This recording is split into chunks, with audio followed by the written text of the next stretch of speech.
Bagatela de Machado de Assis, voz Iba Mendes. Capítulo 1.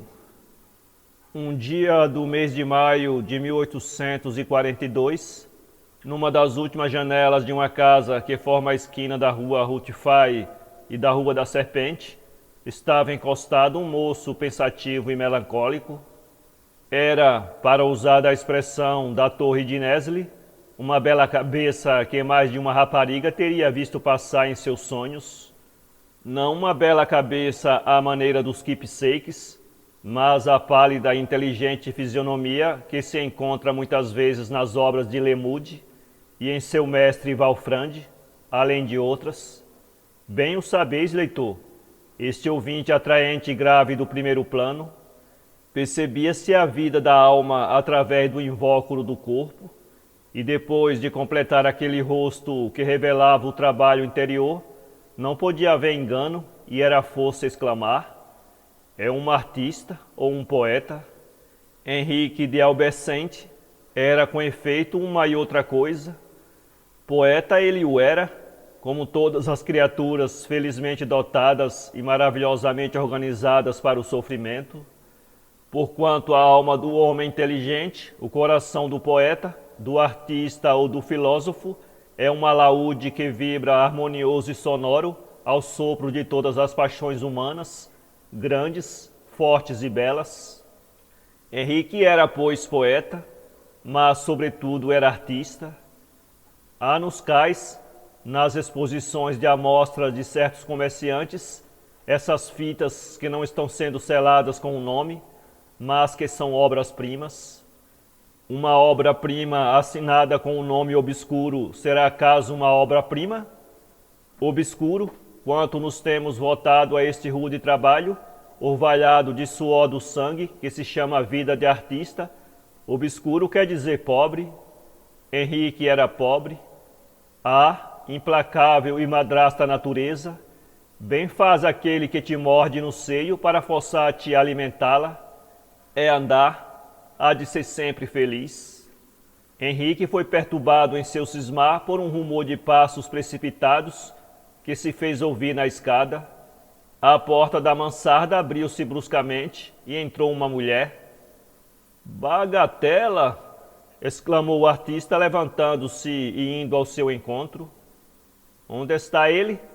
Pronunciou ela com voz entrecortada pela fadiga, tomando a mão do mancebo e voltando para ele seus olhos obscurecidos pelas lágrimas. Henrique não compreendeu ao princípio esta pergunta, proferida de envolta com um soluço aos seus ouvidos inquietos, e durante alguns minutos ele contemplou Bagatela com admiração. O semblante da moça radiava neste momento com uma beleza sobrenatural que não lhe era comum talvez. As grandes dores desfiguram, assim como as grandes alegrias. Ela era bela, como uma bela virgem, com a elegância de maneiras e fineza de trato de uma parisiense. Era bela, muito bela. Mas o que acontece? Pergunta Henrique com uma ansiedade que crescia de minuto em minuto. Mas desapareceu. Há 2 dias que não se tem notícias dele, respondeu Bagatela com um ar sombrio. E se meus pressentimentos não se enganam, ajuntou ela com um novo soluço e novas lágrimas, morreu. Henrique soltou um grito. Tomai, continuou a moça apresentando-lhe uma carta. Lede depressa, eu vou-lo conjuro. Lede depressa, acabam de me entregar e é para vós. Reconheci a letra do nosso amigo, estive a ponto de abri-la. Vede, lede, Henrique, lede em nome do céu. Henrique, trêmulo, com os olhos perturbados, abriu convulsivamente a carta que a moça lhe apresentara e leu o que segue. É um morto que te escreve, meu caro Henrique, um verdadeiro morto, com a tinta negra do estígio lago e com uma pena arrancada à asa de uma qualquer ave noturna ou maligna, vampiro ou o que quiseres. Não grites, não lamentes, não chores, as lamentações ensurdecem e as lágrimas vês tu, são uma parvoíce. O fato está já consumado e não é mais possível uma volta. Quem volta de tão longe, faço-te a minha derradeira confissão, com certos conselhos e certas recomendações que te peço tenha sempre em vista. Tive uma mãe como qualquer porteiro, mas conquanto saibamos sempre que procedemos de alguém, segundo a opinião de Brodson, estou todavia embaraçadíssimo quanto a afirmar de quem sou filho. É imoral, mas é verdade. Quanto ao meu nome, nada sei de legal, pela ausência de qualquer declaração de meus autores nos registros da municipalidade. Mas eu tenho um, fantasiado, todo ao acaso, entre os nomes calendários, é Máximo, nem mais nem menos. Máximo fui criado, Máximo cresci, Máximo vou desta para outra vida. Tu sabes, além disso, que entre a rapaziada chamava-me Max, mas por enquanto a vida é tão curta, é inútil alongá-la com 3 letras realmente inúteis. Isso quanto ao meu nascimento e quanto ao meu passado, um pouco semelhante às origens do Nilo. Não sabendo de onde vinha, compreendes bem que eu nunca saberia onde ia. Um bastão tem sempre 2 pontas, um começo e um fim. Por muito tempo embalei-me na esperança de ter um fim e assemelhar-me ao menos por aqui a um bastão. Eu acreditaria de boa vontade na eternidade das rosas, mas sempre me repugnou acreditar na eternidade da eternidade. Se eu não conhecia os meus autores, em desforra conheci a vida, triste conhecimento entre parênteses. Tiveste muita vez uma espécime de meu caráter fantástico e razoável. Eu era ao mesmo tempo o mais jovial rapaz e o mais aborrecido indivíduo que se possa imaginar. Pamégio forrado de tremor, muitas vezes me levantava com projetos fantásticos que, postos em execução, teriam feito arrebentar de riso a venerável estátua do hospital. Muitas vezes entrava para casa com um semblante pálido, enrugado e envelhecido horrivelmente. Lançava a minha cama, enchia de fumo o cachimbo, fumava e atirava-o pela janela com uma raiva surda, sem respeito à sua cor poética de bistre.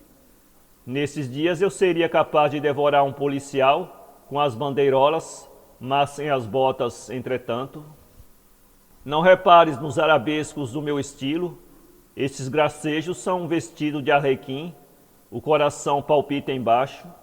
Hoje, ao escrever-te, sinto-me disposto a rir e rio-me. Vale isso mais, acredita-me, do que atirar a poeira ao céu, como os gracos.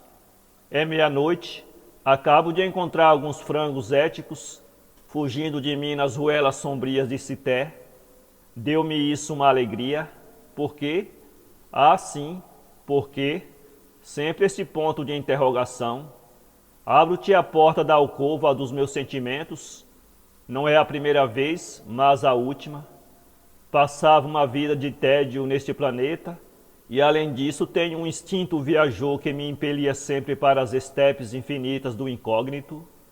Corro para lá em teus braços, grande X. Corro para lá, abre-os bastante. Estou, pois, a esta hora em marcha para a famosa viagem ao campo de que falam alguns. O abade de Saint-Pierre. Eu mesmo me forneci um passaporte inglês de Wester. Não encontro, embora alfândegas nas fronteiras da vida. Meti audaciosamente a mão na urna do destino e antes de minha hora subtraí o meu número. Eis tudo. Agora falemos um pouco de ti e dela. Prometi-te um conselho, vou dar-te. Tu tens talento, Henrique, um grande talento. Confirma-o perante a multidão, ela não achará dificuldades em acreditá-lo. Foste talhado por um deus de Homero, em 3 passos atingirás ao termo, mas é preciso ter o primeiro, mãos à obra. Os outros 2 é apenas uma pernada. Isto quanto ao conselho. Agora aos legados. Faço-te meu herdeiro universal. Tudo o que existe em minha oficina é teu. Sabes o que valem as telas de um artista morto? As minhas te ajudarão a viver. Vende-as. Leve à Bagatela aquela pintura que eu fiz ligeiramente um dia em sua casa. Mostra-lhe esta carta, consola, ama, protege-a. Responder-me-ás por ela. Bagatela é a escolhida de meu coração. Um dia em que ela estava triste e eu alegre, dei-lhe este nome de Bagatela, que prevaleceu sobre o seu de Gabriela. Peço-lhe que conserve, é minha vontade. Fui eu que lhe deu. Tu e ela foram para mim o mundo. Ela era o amor, tu eras a amizade. Porque me bastavam estas duas felicidades? Por quê? Ainda este maldito ponto de interrogação. Assim chego à recomendação que queria te fazer. É grave, é grave, é grave. É um morto que tá faz, Henrique. Cumpre obedecer religiosamente. Que Bagatela seja tua irmã, Henrique. Seu protetor, seu amigo, seu pai, mas nada mais. Pensai em mim algumas vezes, e entretanto, sede ambos fiéis à minha memória. Dixes, adeus, Henrique. Adeus, Bagatela. Adeus, Máximo, vulgo o velho, todo como o velho Palma. Capítulo 2. Morto, murmurou Albercente com uma voz sombria. Morto sem me ter apertado a mão. Morto, repetiu por sua vez a moça. Meus pressentimentos não me enganaram, meu Deus, meu Deus. Pronunciando estas palavras, vacilaram-lhe os joelhos. A trepidação compulsiva de seu corpo tornou-se mesmo tão violenta que se Henrique não a tivesse retido nos braços, ela rolaria pelo chão. Gabriela, Gabriela, gritou Henrique com um desespero cheio de solicitude. Ah, Max, querido Max, soluçou Bagatela. Max, por que nos deixas assim?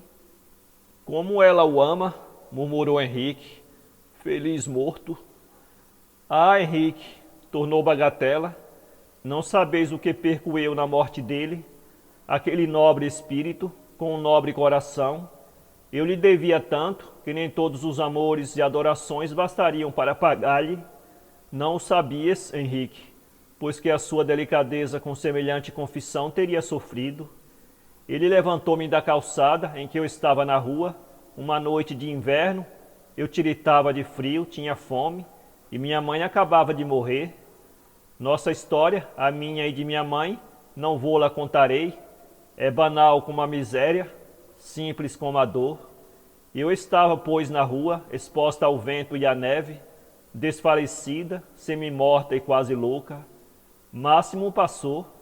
Quando ele viu as lágrimas que corriam pelas minhas faces azuladas pelo frio, quando ele viu a minha miséria e o meu desespero, levou-me para sua casa de artista, deu-me a chave dela e pelo espaço de 3 meses foi para comigo respeitoso, benfeitor e dedicado, procurou-me em trabalho. Enfim, uma manhã bateu à minha porta.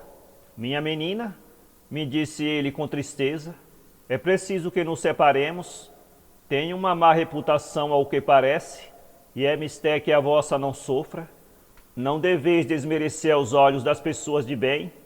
Aluguei para vós em vosso nome na Rua do Oeste uma pequena habitação, donde se descortinam os jardins de Luxemburgo, e onde eu vos pedirei como um favor a permissão de ir algumas vezes como amigo. Ó, sempre, senhor Máximo, sempre quando quiser. Eu não sou senão o que me fizeste, uma costureira modesta e feliz por viver do produto de seu trabalho. Esta aventura eu vou-la devo, Deus vos abençoe por isso. Eis aqui o que eu respondi a Max com as lágrimas nos olhos, ajuntou Bagatela. Bem sabeis, Henrique, como foi nobre e desinteressada a conduta do nosso amigo. Eu o amava, nunca lhe o disse, mas dir-lhe-ia um dia se ele esperasse um pouco. Acreditou talvez na minha frieza, na minha indiferença, e contudo Deus sabe com que gratidão eu aceitaria a oferta de seu coração e de seu nome. Bagatela calou-se. Era grande a sua emoção na evocação destas recordações. Com efeito, ela amara tão ingenuamente Max, como Gretchen ela fizera tanto por ele, que ele já nada lhe tinha a fazer. Porém, Max tinha coisas singulares no cérebro, amava profundamente Bagatela, cercara-a sempre de cuidados delicados, de atenções ternas, mas sempre de mistura com uma espécie de respeito. Ela era para ele mais que uma irmã e menos que uma amante. Quando trabalhava entre ela e Henrique, ele lhe lançava de vez em quando um olhar paternal e amoroso ao mesmo tempo, e murmurava depois: "Há de ser minha mulher." "Oh, Max, Max", murmurou de novo Bagatela. "Ah, feliz morto", murmurou de novo Henrique.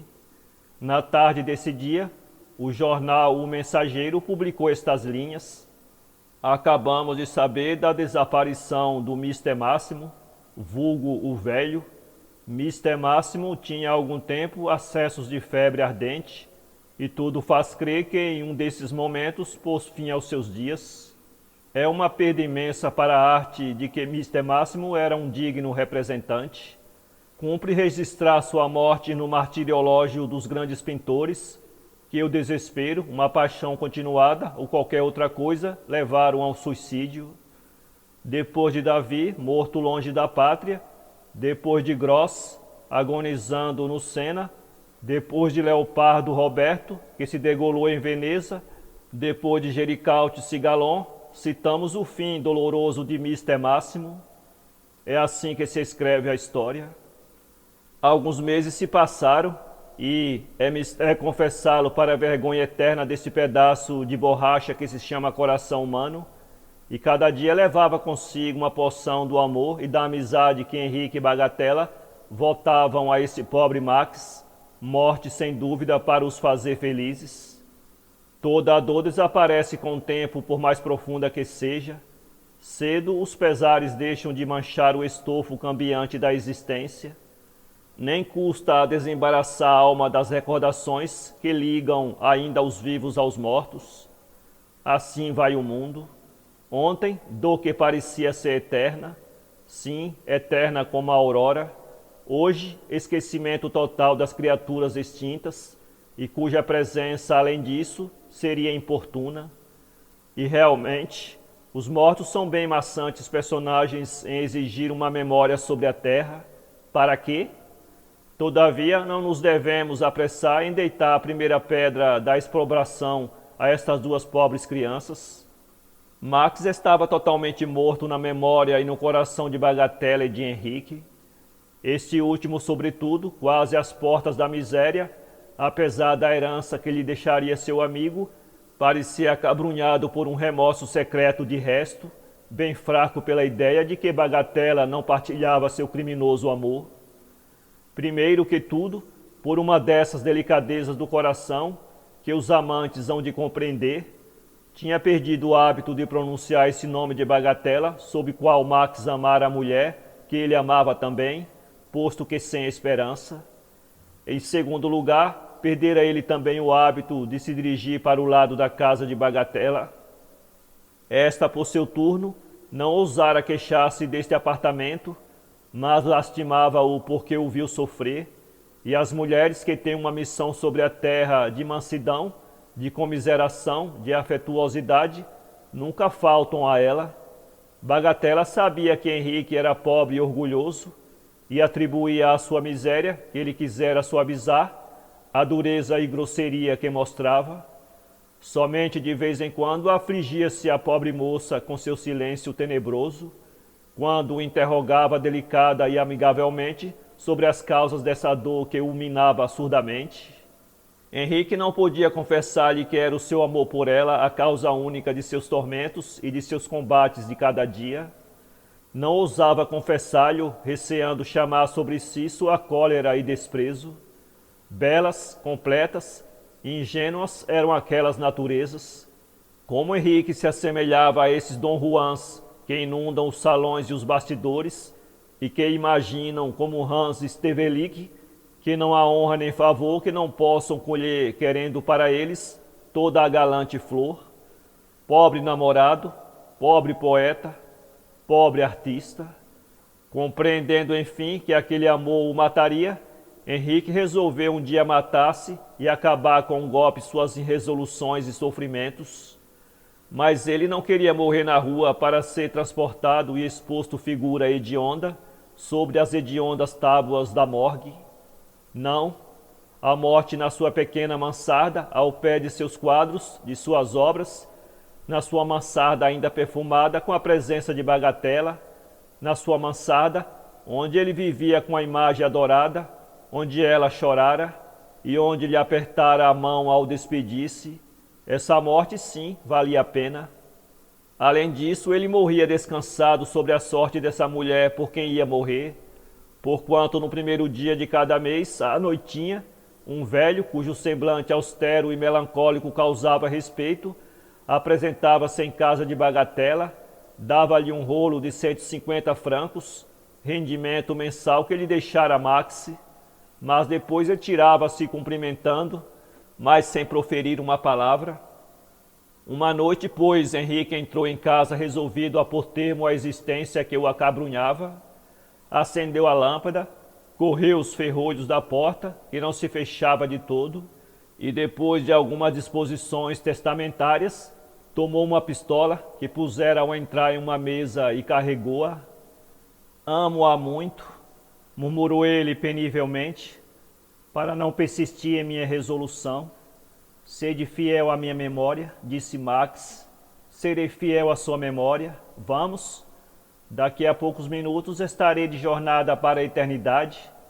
Ele gracejava nos seus últimos momentos. Max tinha essa coragem. É que era amado, porque matou-se. Eu nunca ousara conceber esta esperança que faz-me alegria e suplício. Adeus, pois, vós todos objetos queridos que vou abandonar. Adeus. Henrique inclinou orgulhosamente a cabeça. No momento em que colocava na fronte o cano da pistola, bateram na porta. Abaixou a arma e esperou.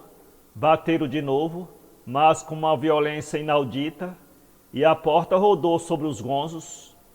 Henrique, que ias fazer? Exclamou Bagatela, precipitando-se ao mancebo e arrancando-lhe a pistola. Bem o vedes, respondeu ele com uma voz surda. Ia morrer. Morrer? Tu, Henrique? Não deves morrer, eu te proíbo. 2 olhos e 2 lábios que dizem eloquentemente vivei, têm o direito de serem ouvidos. Henrique sentiu desvanecerem-se as suas veleidades de suicídio, sobretudo quando Bagatela a juntou. Há muito tempo que eu adivinhei o teu amor, porque eu também te amava. Sofrias, dizes tu, e eu? Acreditas então que eu não houvesse mistério de coragem, ou antes de crueldade, para deixar-te assim esperar-me, sofrer e chorar? Combatias contra um vão fantasma de um passado que lá vai, lutavas com um remorso que não deve mais pesar em teu coração, agora que eu venho a ti e te absolvo. Se é um crime esse nosso amor, meu doce amigo, tomo sobre mim a responsabilidade e a vergonha. Podemos ser felizes de hora avante, Henrique, pois que eu sou rica. Um parente de minha mãe deixou-me uma herança, é uma bênção do céu. Não teremos mais necessidade dos benefícios póstumos de Máximo. Mr. Heine tem razão, todos sabem o que são cacetadas, mas o que é amor todos ainda ignoram. Gabriela, respondeu Henrique com um desespero misturado de tristeza. Fugir, deixai-me só. Há entre nós uma barreira que não podemos transpor, a lembrança de Máximo. Mas tu não me amas, Henrique? Não te amo, mas não é por ti que eu quero morrer. Deixa-me, não quero ser perjuro, vai-te. Ficarei aqui, disse Bagatela com uma voz resoluta. Há 8 dias que te espero, 8 séculos, pois que eu os contei. Tu não me procuraste, procurei-te eu. Venho dizer-te, separado éramos infelizes, reunidos. Não acabes, Gabriela. Então morramos ambos, morramos. Ainda não, meus filhos, disse uma voz. Bagatela e Henrique voltaram-se e viram, a primeira com medo, o segundo com espanto, aproximar-se um velho. cujo casacão pardo e cabelos brancos tinha um ar respeitável. O desconhecido, murmurou a moça. Senhora, eu vos saúdo, disse o velho com uma voz trêmula e um pouco desfalecida. Bom dia, senhor. Estão ambos espantados? Que tinhas? Querias morrer, meu jovem amigo? Ah, fora com isso. É bom para os maníacos, e vós tendes juízo. Ah, esta voz, exclamaram Bagatela e Henrique. É a de um homem que vos ama e que é a vossa felicidade, meus filhos, retrucou o velho. Eu soube apreciar-vos ambos há bastante tempo, posto que pouco me conheceis. Mister Máximo, de quem fui amigo outrora, deixou-me o cuidado de velar sobre vós. Obedeci-lhe religiosamente. Vós que sois tão dignos um do outro. Aqui a voz do velho fez-se um pouco irônica, o que não notaram os nossos amantes. Tão ocupados estavam em recordar-se onde tinham ouvido essa voz, tão fresca e suave ainda, apesar de seu abalo tremor de ancião. Vós que sois tão dignos um do outro, e de tocar a meta da aventura, eis aqui o vosso dote, não é considerável, porém Max se ficará satisfeito lá em cima, se o aceitardes. É a última recordação que ele vos dá. Minha missão está terminada. O que vos peço ainda em nome de Max é de vos lembrardes algumas vezes, de vez em quando não tiverdes outra coisa a fazer, nas vossas horas de tédio ou de prazer, que um homem existiu, que vos criou e levou consigo a consolação de ter ao menos as vossas saudades. É bem pouco uma recordação, é bem pouco uma lágrima. Fazei algumas vezes essa melancólica esmola dos vivos a um morto, que só tem aqui na terra uma preocupação, a vossa aventura. Adeus, só me vereis ainda uma vez no dia do vosso casamento. Até mais ver, meus filhos, e até mais ver. E sem esperar uma resposta de Bagatela ou de Henrique, o velho desapareceu. Henrique, murmurou Bagatela com uma doce melancolia. Henrique, bem o vedes, nada mais se opõe à vossa aventura, mas não vos quis legar um remorso, coisa estranha, justamente em razão daquela absolvição que Max dera, de além-túmulo aos seus criminosos pensamentos.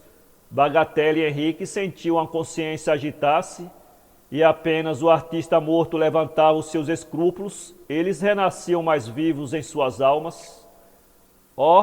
Max valia mais do que eu, respondeu Henrique, voltando a cabeça para ocultar à Bagatela a vista de uma lágrima que lhe resvalara furtivamente na face.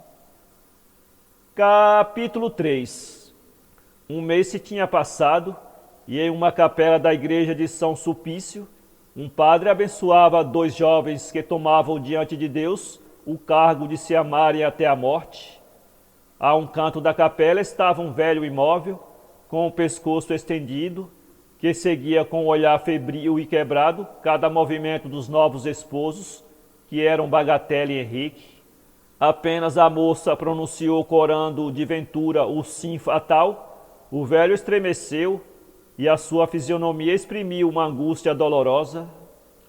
Terminada a cerimônia, dispersou-se a multidão. Bagatela estava radiante com o vestido azul do céu que parecia abençoar esta união e sorria a esta festa. Henrique tinha por momentos um ar pensativo e triste, e quando subiu para o carro, procurou e fez procurar por toda parte o velho, mas ele tinha desaparecido. Enquanto os noivos se iam de seu lado contentes e brilhantes, ele apressava o passo com um ar sombrio para chegar mais depressa. Subiu uma escada de uma casa da Rua dos Mártires, abriu uma porta e achou-se em uma oficina povoada de quadros, de estátuas e objetos de arte. Parou então, pôs a mão sobre o coração e contou as pancadas. Tudo está acabado, murmurou ele com uma voz quebrada. Ela e ele são felizes, está bem. E ficou entregue a uma meditação profunda que tinha por fim incessante uma determinação terrível.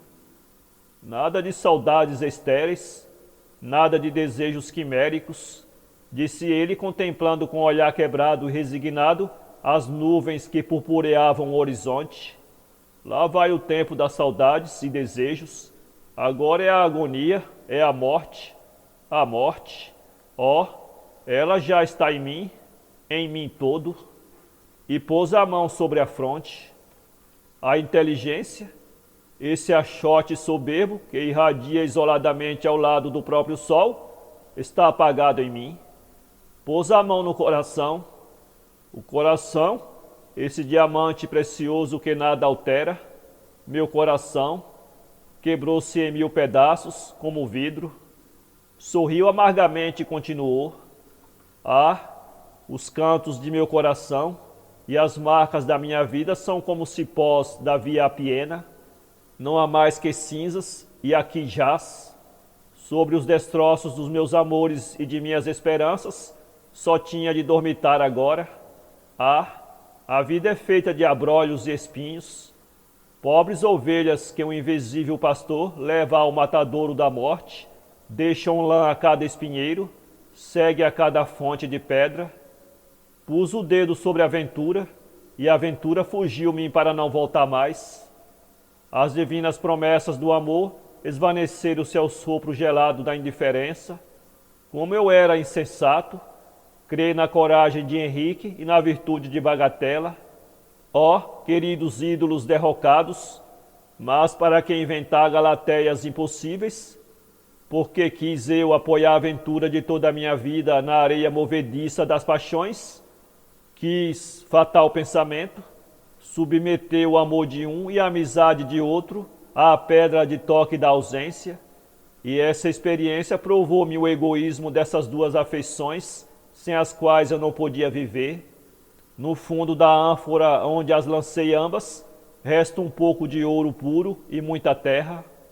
Não me amam mais, não me podem mais amar, e é tal o desencanto horrível de minha alma, que nessa hora solene chega a duvidar que eles me amassem. Mas que importa? Eu os amava, eu os amo ainda, ingratas crianças que me esqueceram tão depressa, e a sua virtude me é cara, apesar de haver quebrado a minha. Ah, aventura, aventura, repetiu ele com violento furor.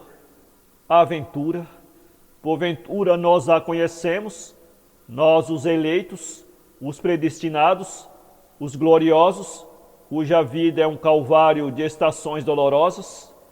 A aventura nunca vem cedo, chega mesmo tarde demais.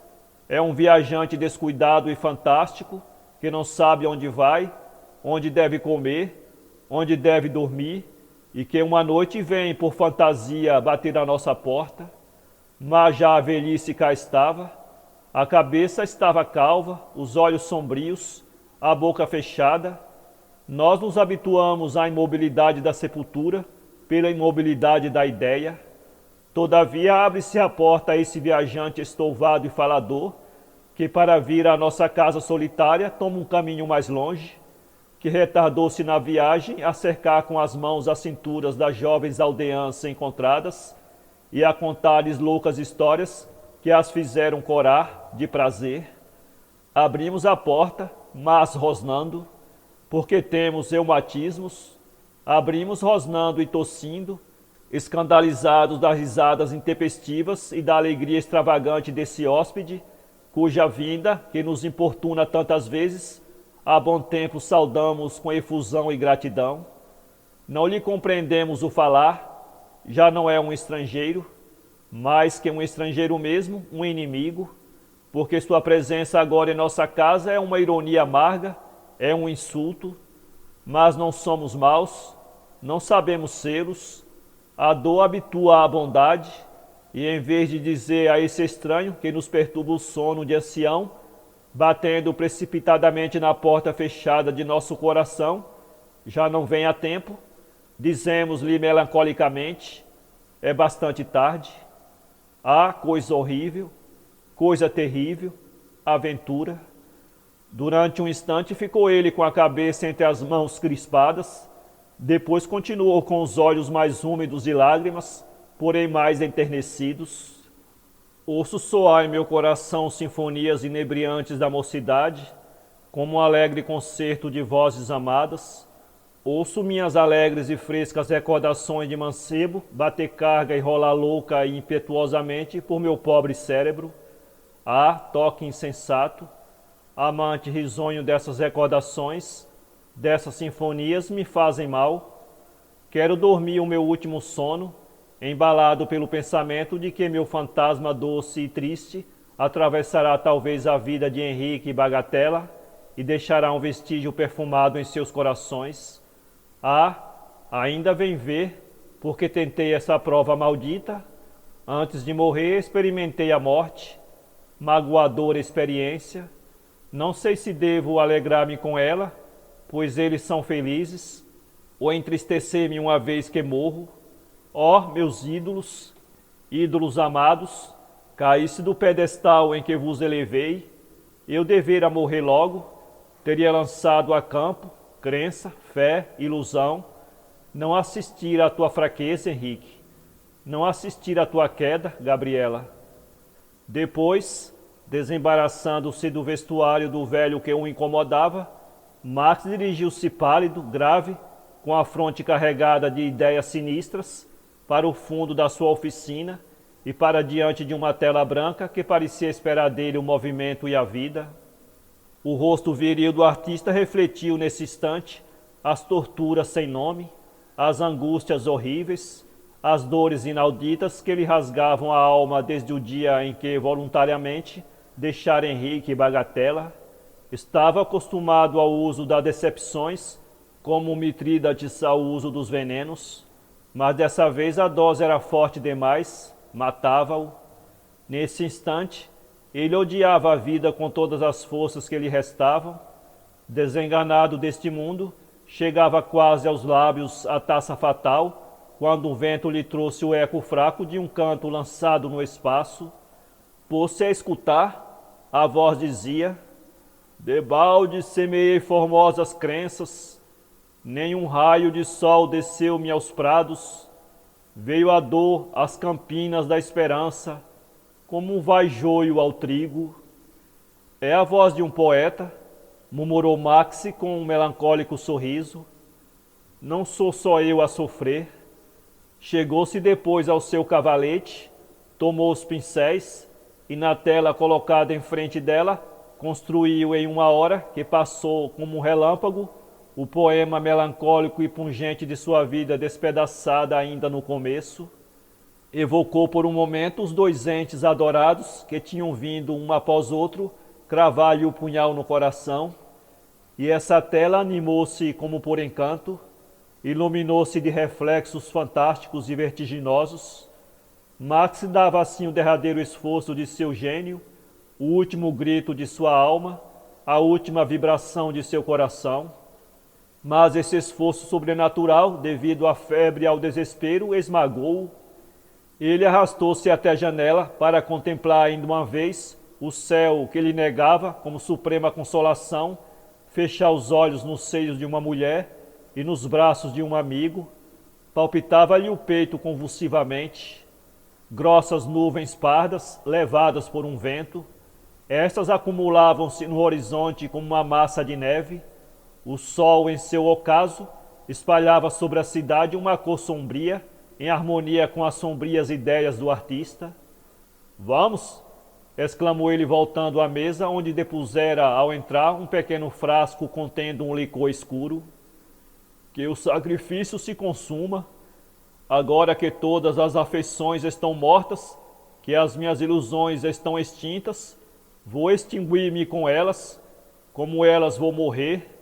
O aventureiro Gabor tinha razão, a vida é uma caçoada amarga. E de um trago, o heróico artista absorveu o licor do vidro, que descompôs-lhe o semblante rapidamente. Corria-lhe o olhar sangrento e úmido de um a outro objeto, roçando de leve muitas recordações que se prendiam a duas criaturas queridas e amadas demais. De repente, esse olhar moribundo parou na tela deslumbrante, em que seu gênio lançara a última palavra. Parecia-lhe que legar aos vivos, aos indiferentes, aos felizes, o admirável poema que ele esboçara seria uma profanação, um sacrilégio, uma impiedade, e reunindo então as poucas forças que lhe deixara o veneno, arrastou-se penivelmente até o cavalete, tomou uma faca e, em um sublime e último esforço, rasgou e despedaçou freneticamente a tela. Depois seus braços se torceram, os dedos se lhes crisparam, soltou um grito surdo, um grito de angústia e de saudades supremas, que o eco repetiu. Tudo acabara.